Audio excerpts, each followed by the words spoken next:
Graça e paz, queridos e amados irmãos.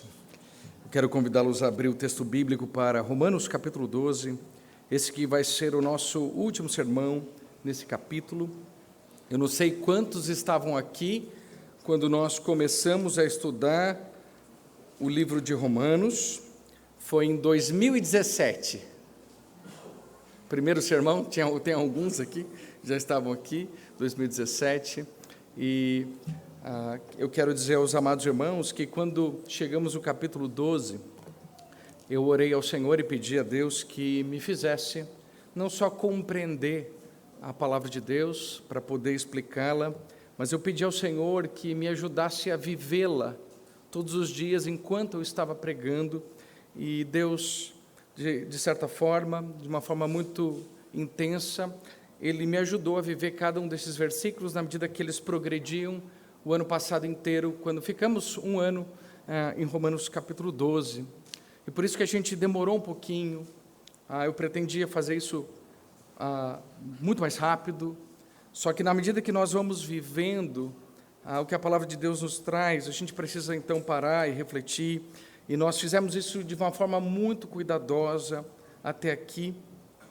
Então, depois de um ano estudando Romanos capítulo 12, então vamos dar uma parada hoje no nosso último sermão. Então quero agradecer todos aqueles que me acompanharam até aqui, que andaram comigo até aqui. A gente anda junto. Eu sempre falo que a pregação é metade o pastor, mas metade vocês. É um período de refletirmos juntos sobre a vida, refletirmos juntos sobre a vontade de Deus para as nossas vidas, e ela vai se desdobrar não só aqui neste local, no nosso relacionamento entre irmãos e irmãs em Cristo, mas ela se desdobra também nos nossos relacionamentos do trabalho, na nossa família, na nossa comunidade, vizinhança e assim por diante.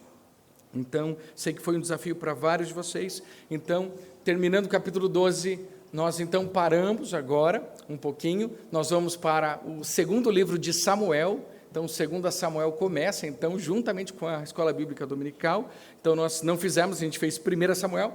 Nós vamos, a partir da semana que vem, ou das próximas semanas, estudar 2 Samuel, e vai ser muito gostoso. Então, quero pedir as orações de vocês. Vou fazer isso junto com o pastor João, na medida que ele avança em Neemias, e eu vou trabalhando um pouquinho ali em Samuel. Então, queridos, eu quero agradecer e convidá-los, então, a abrirmos o texto bíblico para Romanos capítulo 12, a partir do verso 19, que é o nosso texto de hoje. Nós vamos estudar os 3 últimos versículos em Romanos capítulo 12, versículo 19. A palavra do Senhor diz: meus amados, não façam justiça com as próprias mãos, mas deem lugar à ira de Deus, pois está escrito: a mim pertence a vingança, eu é que retribuirei, diz o Senhor. Façam o contrário.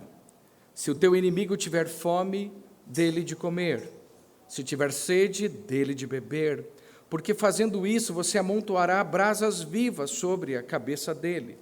Não se deixe vencer pelo mal, mas vença o mal com o bem. É verdade que não demora muito para aqueles que são verdadeiros cristãos descobrirem que aqueles que procuram obedecer a Deus terá seus inimigos batendo à sua porta.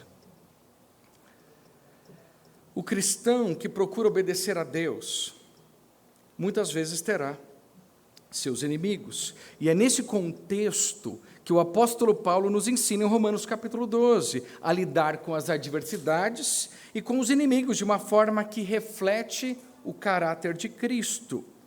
Quando o nosso Senhor estava ministrando na terra, ele tinha inimigos.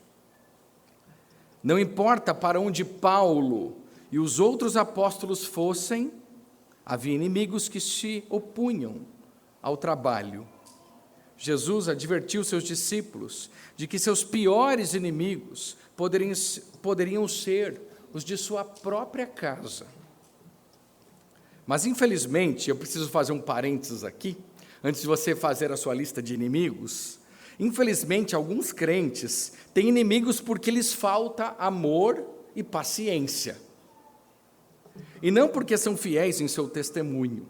Há uma diferença entre compartilhar a ofensa da cruz e ser um cristão ofensivo. Então a gente precisa fazer esse parênteses aqui na largada. E o nosso texto, ele começou dizendo: o amor seja sem hipocrisia, odeiem o mal, apeguem-se ao bem. E esse versículo, lá no versículo 9 do capítulo 12, esse versículo é que molda toda essa sessão, falando dos nossos relacionamentos, e ele falando agora dos nossos relacionamentos para aqueles que são hostis, muitas vezes a nós e ao Evangelho. E é nesse contexto que eu quero trazer para você. Quando acontece de nós sermos ofendidos, maltratados e até mesmo perseguidos. Quando isso acontece, o que se espera de nós como cristãos? Como você reage quando você é ofendido? Como você reage quando você é maltratado? Como você reage quando você é perseguido? É possível isso? Experimente ser fiel a Deus.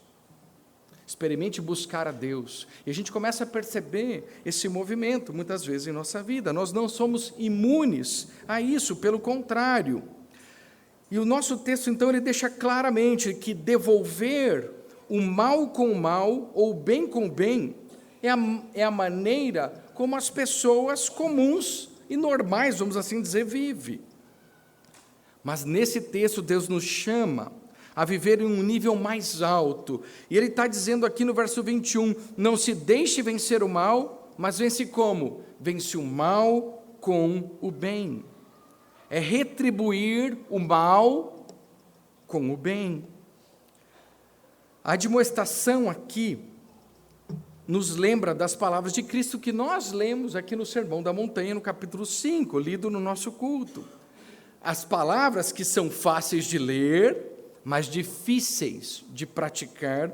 Estamos aqui num momento muito tenso da Escritura, onde devemos amar os nossos inimigos. E certamente, meus amados, não podemos fazer isso por nós mesmos. Precisamos orar e pedir amor a Deus enquanto tentamos mostrar bondade àqueles que se opõem a nós e até mesmo àqueles que se consideram nossos inimigos. As perguntas que surgem quando a gente se depara com muitas vezes a hostilidade, assim por diante, será que essas pessoas não vão tirar vantagem de nós? Alguém nos maltrata e nós retribuímos isso com bondade. Será que essas pessoas não vão se aproveitar disso e tirar vantagem de nós? Essa é uma pergunta que fazemos. Ou será que essas pessoas vão nos odiar mais ainda, o que eu já vi também acontecendo? E na medida que nós as servimos, as amamos, elas ainda nos odeiam mais. A resposta, só Deus sabe. Só Deus sabe. E o que precisamos entender é que a nossa tarefa não é nos proteger, mas obedecer ao Senhor e deixar com Ele os resultados. E essa é a grande verdade de hoje. Nossa tarefa não é nos proteger, mas obedecer o Senhor e deixar com Ele os resultados do que vai acontecer, pois só Deus sabe o que Ele vai permitir em nossas vidas. Por isso o nosso texto diz, meus amados, não façam justiça com as próprias mãos, mas deem lugar à ira de Deus, pois está escrito, se o teu inimigo, a mim pertence a vingança, eu é que retribuirei, diz o Senhor. Façam o contrário, se o seu inimigo tiver fome, dele de comer, se tiver sede, dele de beber, porque fazendo isso você amontoará brasas vivas sobre a cabeça dele. Não se deixe vencer pelo mal, mas vença o mal com o bem. Se a nossa tarefa é obedecer essas palavras, a qual acabamos de ler, vamos olhar para o nosso papel, que não é ficar de braços cruzados. Deus nos chama a agir, mesmo nessas situações das quais nós consideramos difíceis. E a primeira lição que Paulo nos dá sobre a nossa reação inicial diante do mal que sofremos é: deixe a justiça nas mãos de Deus. Deixe a justiça nas mãos dele. E ele vai dizer isso de uma forma muito prática, né? Ele diz: não façam justiça com as próprias mãos. Não devemos vingar-nos a nós próprios, mas temos que deixar isso para com Deus. Isso pode parecer fácil quando está tudo bem, quando ninguém fez nada para nós. É razoável, quando os ventos estão calmos e não há nenhuma crise. Mas quantas vezes a nossa raiva nos levou a tomar a vingança de Deus nas nossas próprias mãos? Fala: deixa comigo, eu vou me vingar. Quantas vezes, no momento de ira, isso vira de uma hora para outra? Então, hoje é o que eu vou chamar do nosso plano de emergência. Está tudo bem, mas quando a maré virar, você já sabe o que fazer. E o que você vai fazer? Você vai deixar a justiça nas mãos de Deus. Você vai lembrar de hoje à noite. E você fala: não, a justiça não me pertence. Por quê? Porque o Senhor mesmo disse, Deuteronômio: a mim pertence a vingança. Eu é que retribuirei, diz o Senhor. Podemos, meus amados, né, e a gente vai olhando, pensar que a vingança nas nossas mãos iria nos satisfazer, mas não. Em vez, muitas vezes, de confiarmos no plano maior de Deus para a nossa vida, lançamos-nos à luta para resolver o problema e, como alguns já disseram, não levar desaforo para casa. Quem aqui que leva desaforo para casa? Eu espero que todos, né? Ou você não leva? Por isso esse texto deixa a gente meio assim, né? É ou não é? E, meus amados, eu quero dizer que quando nós paramos e pensamos um pouco, quem é que sabe o melhor que é correto para cada situação? É nós ou Deus? É Deus. Então é razoável que nós venhamos entregar para Deus as nossas demandas, para aquele que cuida de nós. Quando escolhemos levar cabo a vingança, estamos a dizer que a nossa sabedoria é igual à de Deus, e estamos a escolher tirar essa responsabilidade das mãos dele, podendo passar para nós. O que acontece é que podemos pensar que a vingança vai nos satisfazer, mas isso só perpetua o problema. E aqui que precisa de uma mudança na nossa mentalidade, na nossa mente, porque a gente fala: quando eu tiver minha vingança, eu vou estar satisfeito. E isso nunca acontece. Nunca acontece. Nunca você vai estar satisfeito na medida que você se vinga, na medida que você retribui, na medida que você paga o mal com o mal. Nunca você estará satisfeito. A gente é ensinado nos filmes, né? Tem até 3 filmes chamados Os Vingadores. Alguém já viu? Né? A gente gosta do Batman, né? Tem gente da minha família que gosta do Batman. Né? A gente tem esse desejo por vingança que é meio natural de nós, porque nós temos a lei de Deus gravada no nosso coração e que exige justiça. Mas entenda de uma vez por todas, essa justiça não nos pertence. Ela pertence a um Deus que é absolutamente justo, Criador de todas as coisas. E o nosso exercício não é dizer: eu não desejo vingança. Não, o meu exercício é: Senhor, a vingança é tua, tenha misericórdia deles e de mim também. Ou melhor, de mim e deles. E assim por diante. Então, a gente precisa começar a olhar dessas coisas. É muito perigoso querer tirar a vingança das mãos de Deus. É muito perigoso fazer isso. Uma vez um pregador foi severamente criticado, que não é difícil, né? Ele foi criticado e começaram a falar coisas cruéis dele, também falsas. E esse pastor ficou muito chateado, né? Ele ficou muito zangado até, estava planejando revidar, quando um outro irmão piedoso disse: não faça isso. Se você se defender, então o Senhor não pode defendê-lo, deixe-o em suas mãos.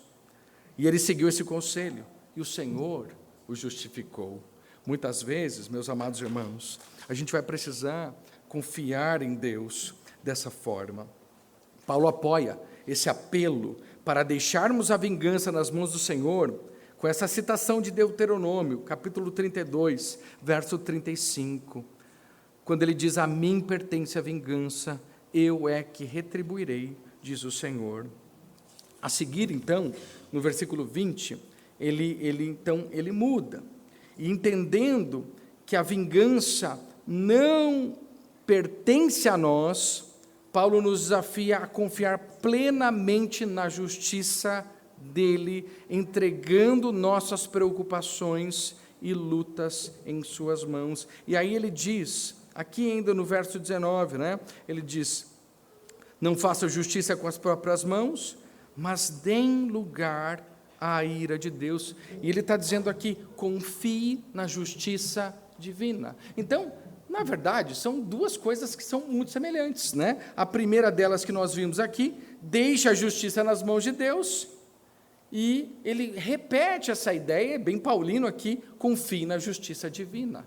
Então, são duas coisas, duas frases praticamente idênticas, mas que reforçam essa ideia, porque todos nós nascemos com o desejo de defender-nos. E tem gente que vive na defensiva. Você é um desses? Você sempre acha que as pessoas vão atacar você? Sempre você está na defensiva, achando que as pessoas vão te enganar. Muitas vezes na nossa vida a gente foi tão enganado, a gente sofreu tanto, que a gente acaba vivendo dessa forma. Mas agora, para aqueles que creram em Jesus Cristo, isso muda, porque Deus passa a nos defender. Isso é maravilhoso. Essa é uma grande bênção de ser cristão, de ser salvo em Cristo Jesus, porque quando eu estava no mundo, eu tinha que me defender, eu tinha que cuidar de mim, porque se eu não cuidar da minha vida, ninguém vai cuidar. É assim que o mundo pensa. Mas se você entregar a sua vida para Deus, então Ele passa a defender você, como um pai muito querido, muito presente. Foi esse Deus que disse a Moisés certa vez, em Êxodo 23, serei inimigo dos teus inimigos e adversário dos teus adversários. Uau! Esse é o Deus que nós servimos. Esse é o Deus que nos defende. Mas há um problema. Coloca um ponto aí, Lucas. O que nós defendemos? Ou o próximo, o que nós defendemos? E essa foi a pergunta que eu fiz para o texto. O que nós defendemos?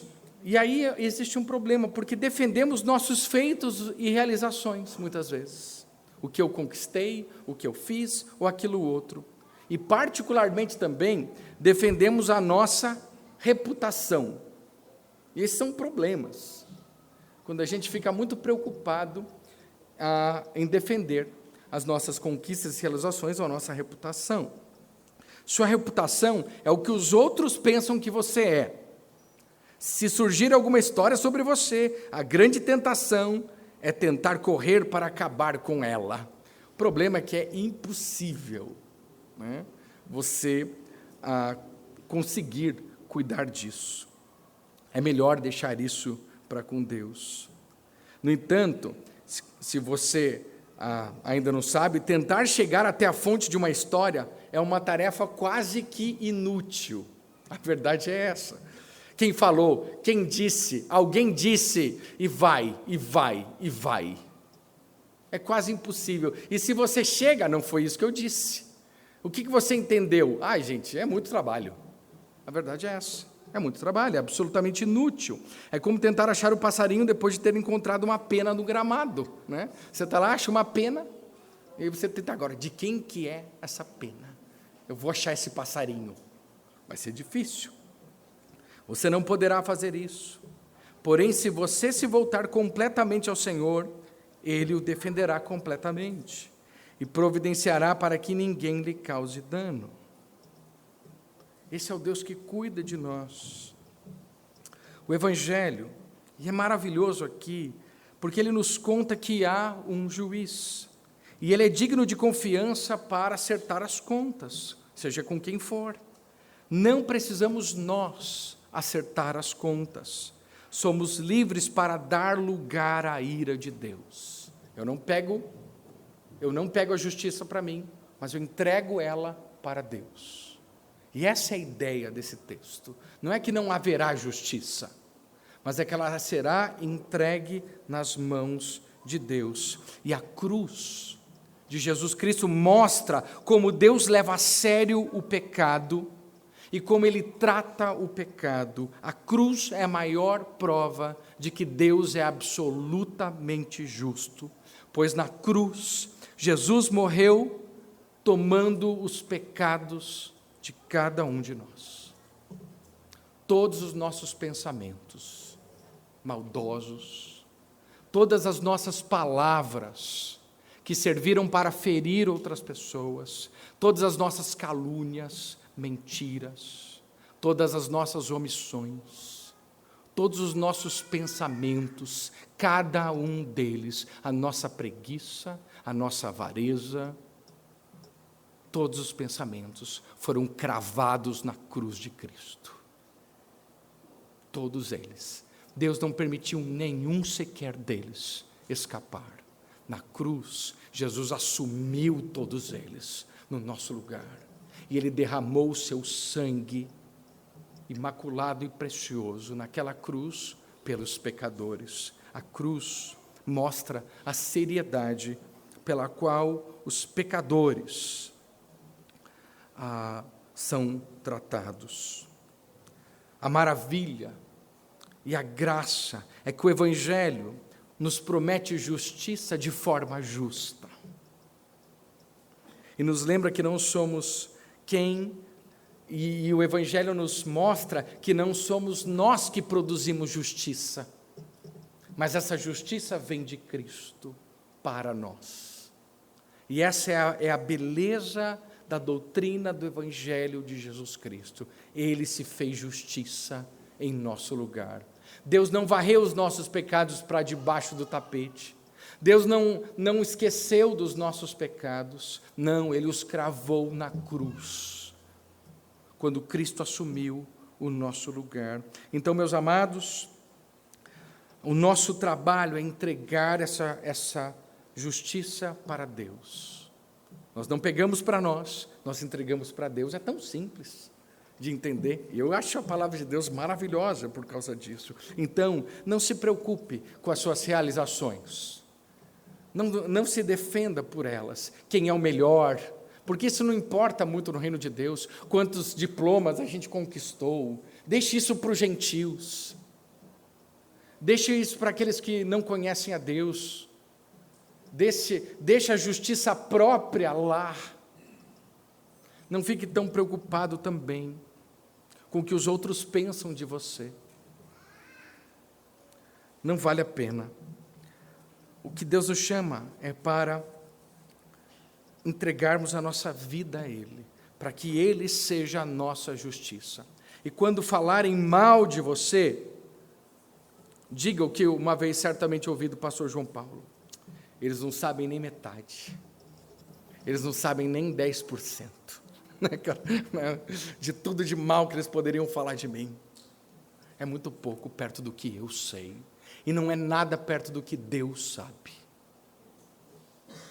Então, meus amados, vamos nos preocupar em viver na presença de Deus com uma consciência limpa, com um coração puro, e isso nos trará muita paz para vivermos. Eu lembro de Henry Suso, e eu gosto dessa história, que eu peguei num livro que eu considero muito, do Tozer. E o Suso era um crente lá do ano de 1200, morreu em 1300, mas nasceu em 1200. E um dia ele estava buscando a conhecer melhor a Deus. Ele estava procurando viver na presença de Deus. E quando ele estava nessa busca por Deus, pessoas começaram a contar histórias más sobre ele. E isso o entristeceu tanto que ele chorou lágrimas amargas e sentiu grande mágoa no coração. Então um dia ele estava olhando pela janela e viu um cão brincando no terraço. Já viu o cachorro faz isso? Você dá um pano para ele, ele fica... e ele joga o pano para cima e pega o pano e arrasta, o pano vira um trapo. O animal tinha um trapo que jogava por cima de si e tornava a alcançá-lo apanhando com os dentes, e corria e jogava muitas vezes. Então, foi como se Deus tivesse dito para ele: aquele trapo é a sua reputação, e eu estou deixando que os cães do pecado rasguem a sua reputação em pedaços e lancem por terra para o seu próprio bem. Um dia desses, as coisas mudarão. Eu preciso falar isso porque muitos de nós, a gente tem esse desejo de agradar a Deus dessa forma, de buscar a Deus. E aí vem as perseguições e as adversidades, e ele fala: mas eu estou fazendo tudo que é certo. Eu estou me esforçando ao máximo, eu estou orando, estou procurando Deus, e olha o que está acontecendo comigo. E a gente fica perdido nessa hora, mas é exatamente Deus quem está fazendo isso, muitas vezes deixando a nossa reputação para que nós possamos, então, não estar cheios de nós mesmos, mas cheios de Cristo. E as coisas para Henri Suso mudaram. Não demorou muito até que os indivíduos que estavam atacando a reputação de Suso ficassem confundidos, e ele foi elevado a um lugar que o transformou numa autoridade nos seus dias, e é uma grande bênção até hoje aqueles que cantam seus hinos e leem as suas obras. Pedi para Laila já, vou pedir para ela procurar esse autor num dos livros que está chegando da Alemanha, dinários muito antigos, talvez um deles esteja lá. Assim, meus amados, quando damos lugar à ira, não gastamos mais tempo nos consumindo, mas estamos livres para sermos bênção para outras pessoas. Isso inclui até mesmo aqueles que nos prejudicaram ou que nos perseguem. E, meus amados, por último aqui, depois de nos chamar a confiar na ira de Deus, Paulo nos leva ainda mais longe, mostrando como devemos agir de forma, então, positiva e transformadora em relação aos nossos inimigos. E ele vai dizer muito simples: façam o contrário. Olha que legal. E aí ele inverte. E aí é como se a gente estivesse agora nos domínios celestiais da vontade de Deus. Ele diz: façam o contrário. Você não pegou a vingança para você. Você entregou elas para Deus. A vingança chegou. Você fala: não é minha. Ela não me pertence. Então, Senhor, ela está nas tuas mãos. Entrego ao Senhor. E aí Deus fala: joia, mas agora faça o contrário. Faça o contrário. Pague o mal com o bem. E quando respondemos com hospitalidade, que é a minha palavra predileta aqui, nesse trecho, porque o ser hospitaleiro envolve tudo, né, na nossa vida, aqueles que nos prejudicaram, deixamos a retribuição nas mãos de Deus. E isso traz um efeito aqui de amontoar brasas vivas na cabeça deles. E aqui ele está se referindo a Provérbios, capítulo 25, onde Deus promete recompensar-nos por não cedermos ao nosso desejo de vingança.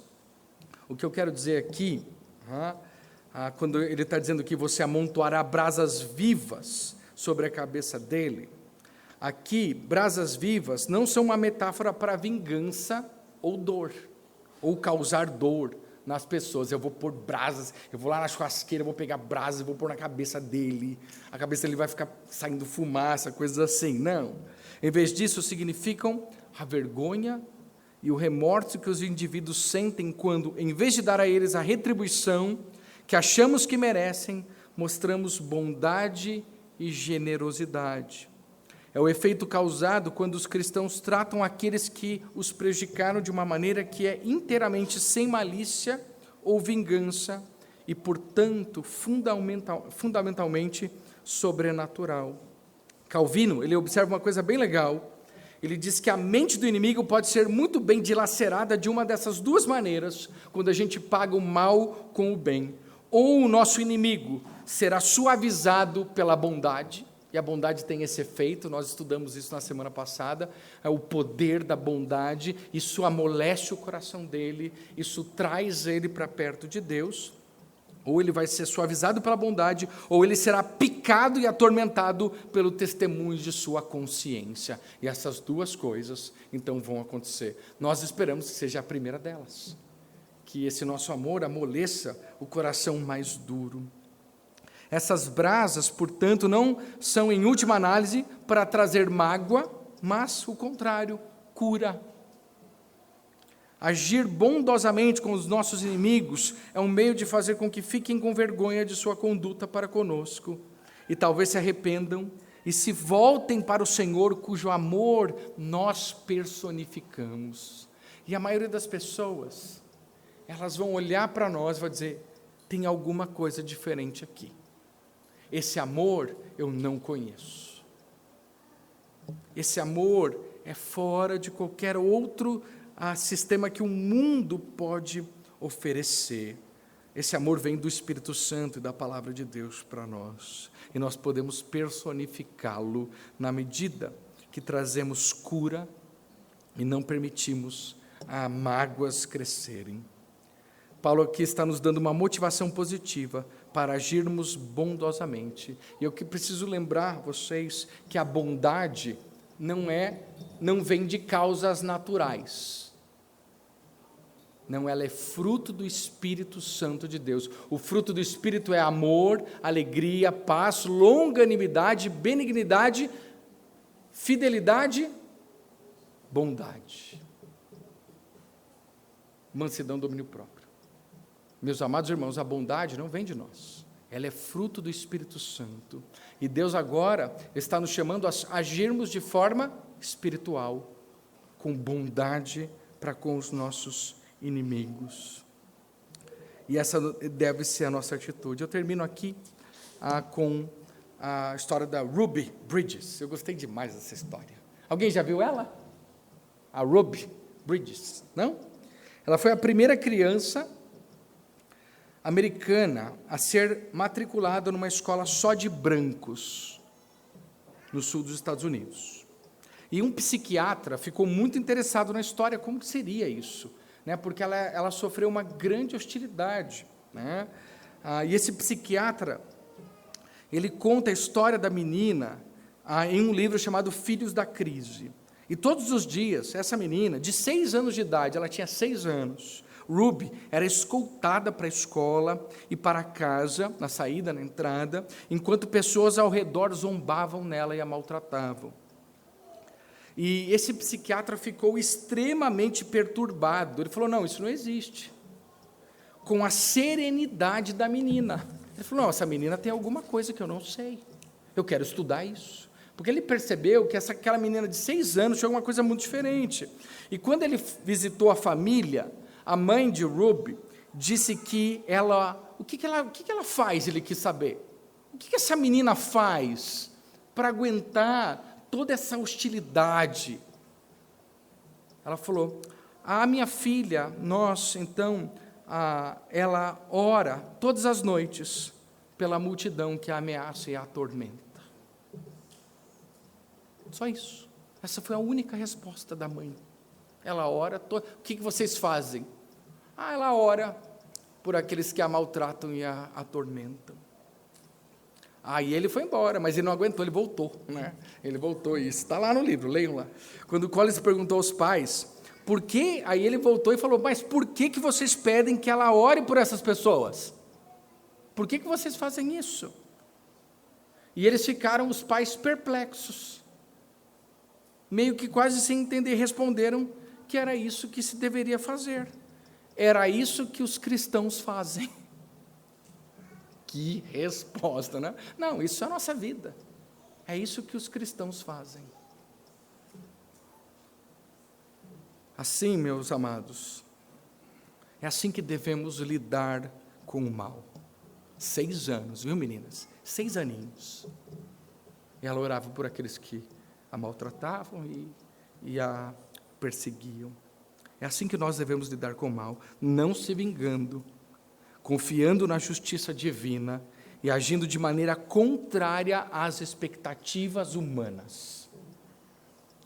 Se quisermos, meus amados, evitar o triunfo do mal, e que eu sei que muitos de vocês são preocupados com isso, temos de resistir à vontade de sermos nós a tratar as coisas e deixá-las, muitas vezes, para Deus. Muitas vezes a nossa oração, como a da menina, pode ter muito mais efeito do que nos tornarmos ativistas e outras coisas. Não estou dizendo que não podemos, não estou dizendo que não devemos, mas de nada adianta nos tornarmos ativistas e outras coisas semelhantes se não dobrarmos nossos joelhos e entregarmos ao Deus do céu toda a justiça deste mundo. Assim é que Paulo faz a sua última exortação no capítulo 12, que fecha essa sessão.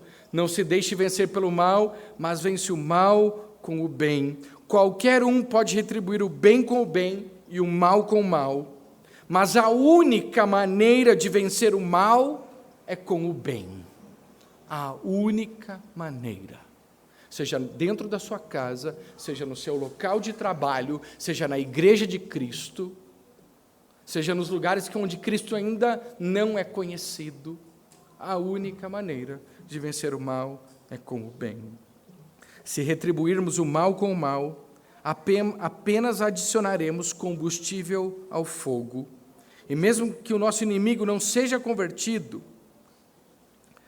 se pagarmos o mal com o bem, podemos experimentar o amor de Deus em nossos próprios corações, na medida que crescemos na graça. Ao respondermos o mal com o bem, em vez de com o mal, obtemos vitória sobre esse mal e testemunhamos o caráter de Cristo e o Evangelho diante de um mundo cético e que está nos observando. Assim, queridos e amados, como filhos de Deus, devemos viver no mais alto nível, retribuindo o mal com o bem. Muito obrigado. Vamos orar. Querido Deus e nosso Pai, Senhor Deus que é justo e misericordioso, nós nos achegamos a Ti, Senhor, como filhos necessitados, reconhecendo a nossa incapacidade de vencer o mal com nossas próprias forças. Mas, Senhor, em Tua infinita sabedoria, o Senhor nos ordenou a não retribuir o mal com o mal, mas a confiar em Tua justiça perfeita e soberana. Senhor, ajuda-nos a sermos pacificadores em um mundo marcado por vingança e ódio, que possamos deixar nossas defesas e nossas dores aos Teus cuidados, confiando que Tu és um juiz justo, que tudo vê e tudo retribuirá ao seu tempo. Ensina-nos, portanto, Senhor, a amar os nossos inimigos e a abençoar aqueles que nos amaldiçoam e a orar por aqueles que nos perseguem. Dá-nos um coração moldado pelo Teu amor, capaz de retribuir o mal com o bem, para que em nossas ações o mundo veja o caráter de Cristo refletido em nós. Que as brasas vivas do Teu amor, espalhadas por nossas mãos generosas, tragam arrependimento e transformação aos que nos feriram, e que ao obedecermos ao Teu chamado, possamos viver para a Tua glória, Senhor, vencendo o mal com o bem, até que o dia venha, em que todo o mal será derrotado para sempre, na bendita esperança da volta do nosso Senhor Jesus. Nós entregamos nossas mágoas, nossas ansiedades e nossos inimigos diante do Teu trono, que a Tua paz, que excede todo entendimento, guarde os nossos corações e as nossas mentes em Cristo Jesus, como diz a Tua palavra. A Ti, ó Deus, pertencem a vingança e a justiça. A nós, o chamado de viver em obediência e amor. Recebe, pois, nossas vidas como um sacrifício vivo, santo e agradável a Ti. E é em nome de Jesus, aquele que nos amou primeiro, que nós oramos. Amém.